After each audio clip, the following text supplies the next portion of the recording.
Hello, ഡേസീസ് cook ബുക്കിലേക്ക് എല്ലാവർക്കും സ്വാഗതം. ഇന്ന് ഞാനൊരു മീൻകറി ഉണ്ടാക്കുന്നത് പോലെ ഒരു പാവയ്ക്ക കറിയാണ് ഉണ്ടാക്കുന്നത്. വളരെ ഈസി ആയിട്ട് ഉണ്ടാക്കാൻ കഴിയുന്ന ഒരു പാവയ്ക്ക കറി. ഇത്രയും പോകുന്നൊരു പാവയ്ക്ക, അത്യാവശ്യം വലുപ്പമുള്ള ഒരു പാവയ്ക്ക, ചെറിയ പീസിൽ നിന്ന് എടുത്ത് മാറ്റിയിട്ടുണ്ട് ഒരു പാവയ്ക്ക. അത് ഞാൻ അതുപോലെ നീളത്തിൽ ഇതുപോലെ അരിഞ്ഞിട്ടുണ്ട്. ഒരു പാവയ്ക്ക നീളത്തിൽ അരിഞ്ഞിട്ടുണ്ട്. അതിലേക്ക് വേണ്ട ഇൻഗ്രീഡിയൻസ്: ഒരു സവാള അരിഞ്ഞത്, നീളത്തിലരിഞ്ഞത്, ഒരു 5-6 പച്ചമുളക്, അത് എരിവില്ലാത്ത പച്ചമുളക്, അത് കറിവേപ്പില, ഇഞ്ചി 1 സ്പൂൺ അരിഞ്ഞത്. ഇതും ഈ സവാളയും പച്ചമുളകും ഇഞ്ചിയും കൂടെ ഈ പാവയ്ക്കയിൽ ഇട്ട് കുറച്ച് എണ്ണ ഒഴിച്ചിട്ടൊന്ന് വഴറ്റണം. അത് കഴിഞ്ഞ് അരയ്ക്കാനുള്ളത് ഞാൻ ചെറിയ തേങ്ങയുടെ അരമുറി, ഒരു ചെറിയ തേങ്ങയിൽ അരമുറി തേങ്ങ എടുത്തിട്ടുണ്ട്. അതിൽ 1 സ്പൂൺ മുളക് പൊടി, ഒരു ചെറിയ 2 സ്പൂൺ മല്ലിപ്പൊടി ഇട്ടിട്ട് നല്ല സോഫ്റ്റായിട്ട് അരച്ചെടുക്കാം. പിന്നെ ഇതിൽ പുളിക്ക് ആവശ്യം മാങ്ങ കിട്ടുകയാണെങ്കിൽ മാങ്ങയാണ് ഏറ്റവും നല്ലത്. മാങ്ങ ഇല്ലെങ്കിൽ പിന്നെ കുടംപുളി ഞാൻ വെള്ളത്തിലിട്ട് വെച്ചിരിക്കുകയാണ്. കുടംപുളിയുടെ വെള്ളം ചേർക്കാമെന്ന് വിചാരിച്ചു. മാങ്ങയാണ് ഏറ്റവും ടേസ്റ്റ്. അപ്പോൾ നമുക്ക് എങ്ങനെയാണ് ഉണ്ടാക്കണമെന്ന് നോക്കാം. ആദ്യമായിട്ട് പാവയ്ക്ക സ്റ്റൗമ്മ വെച്ച് സവാളയും അത് ഇട്ടിട്ട് എണ്ണ ഒഴിച്ച് വഴറ്റാം. ഓയിൽ ഒഴിക്കുകയാണ്. കോക്കനട്ട് ഓയിലാണ് ഞാൻ ഒഴിക്കുന്നത്. കുറച്ച് ഓയിൽ ഒഴിച്ച് അതിലേക്ക്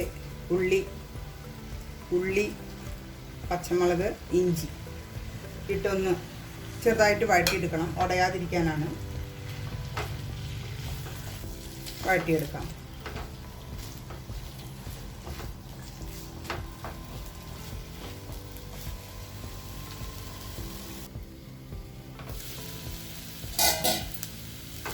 അപ്പോൾ ഇത് ഒന്ന് വാടാൻ വെച്ചിരിക്കുകയാണ്.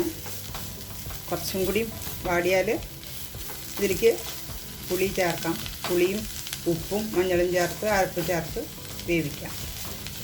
ഒന്നും കൂടി വാടണം. വാടിയത് മതി, ഇത്രയും വാടിയാൽ മതി. ഇനി ഇതിലേക്ക്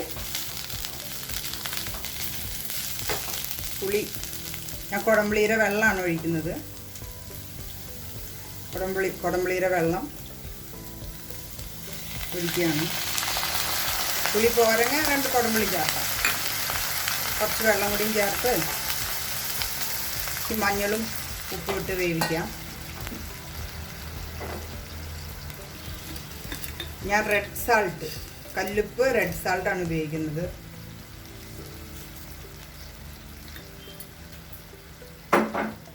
കറിയിലെല്ലാം ഞാൻ റെഡ് സാൾട്ട് കല്ലുപ്പ് ഉപയോഗിക്കാം. പിന്നെ തോരനൊക്കെ വയ്ക്കുമ്പോൾ റെഡ് സാൾട്ട് തന്നെ പൗഡർ ഉപയോഗിക്കും.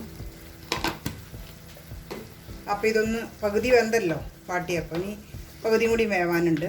ഇതിനകത്ത് കിടന്നൊന്ന് വേവട്ടെ. വേവാനായിട്ട് മൂടി വയ്ക്കാം.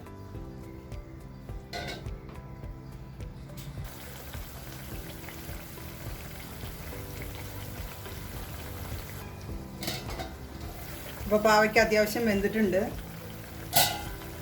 ഞാൻ അതിലേക്ക് അരപ്പ് ചേർക്കാണ്.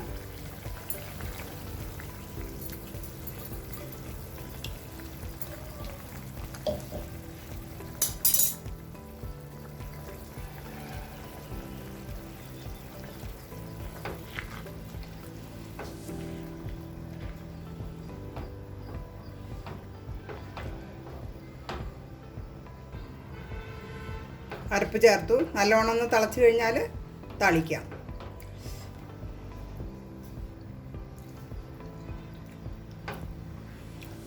എരിവ് കുറവുണ്ടെങ്കിൽ താളിക്കുമ്പോൾ ഒരു ഇച്ചിരി മുളക് പൊടി താളിമ്പിലിട്ടിട്ട് ഒഴിച്ചാൽ ടേസ്റ്റാണ്. അപ്പം എല്ലാം കറക്റ്റ്. ഇച്ചിരി എരിവ് കുറവുണ്ട്. അപ്പോൾ ഒന്ന് തിളക്കട്ടെ. തിളച്ചാൽ കറി താളിക്കാം.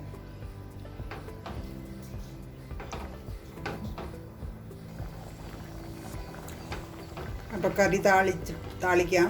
നന്നായി തിളച്ചിട്ടുണ്ട്. എല്ലാം പാകത്തിനായിട്ടുണ്ട്. ഇനി താളിക്കാൻ വയ്ക്കാം.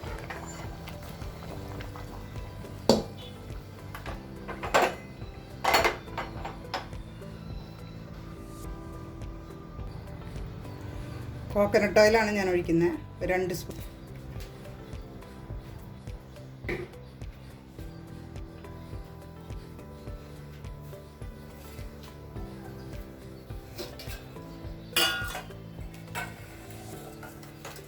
അതിലേക്ക് ഇച്ചിരി കടുക് ഇട്ടു, 2 മുളക്, 2 ഉണക്കമുളക് ഇട്ടു.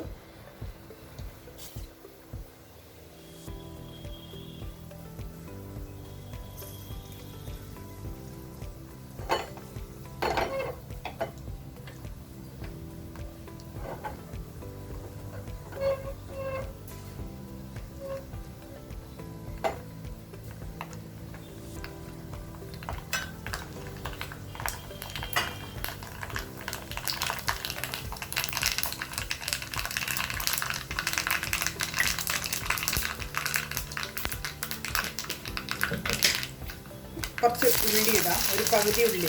എപ്പോഴും ഇതിന് ചെറിയ ഉള്ളിയാണ് നല്ലത്. പാവയ്ക്ക ഇട്ട് വഴറ്റുന്ന ഉള്ളി ആയാലും താളിക്കുന്ന ഉള്ളി ആയാലും എപ്പോഴും ചെറിയ ഉള്ളിയാണ് നല്ലത്.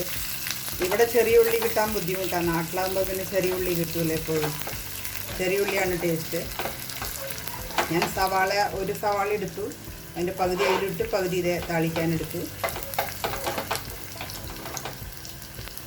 നല്ല ടേസ്റ്റുള്ള കറിയാണ്, വളരെ ഈസി ആയിട്ട് ചെയ്യാൻ പറ്റുന്ന കറിയാണ്. എല്ലാവരും ട്രൈ ചെയ്യണം.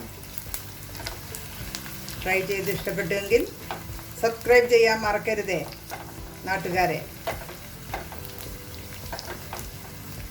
ഇതുപോലെ ചെറിയ ചെറിയ വീഡിയോയുമായി നമുക്ക് വീണ്ടും വീണ്ടും കാണണം.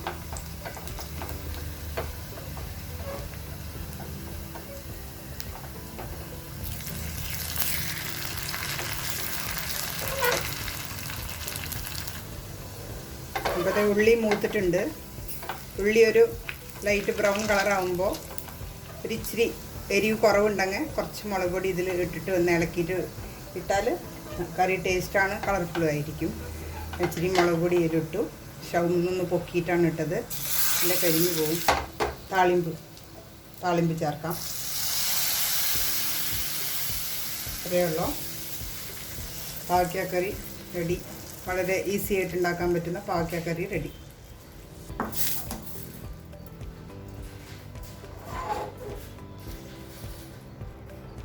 ഇനി ഇത് നമ്മുടെ ഇവിടെ ഒരു സ്പെഷ്യൽ ഗസ്റ്റ് ഉണ്ട് എൻ്റെ അടുത്ത്. ആളെ കൊണ്ടൊന്ന് ടേസ്റ്റ് ചെയ്യിപ്പിച്ച് നോക്കാം, എങ്ങനെയുണ്ടെന്ന് ആൾ പറയും.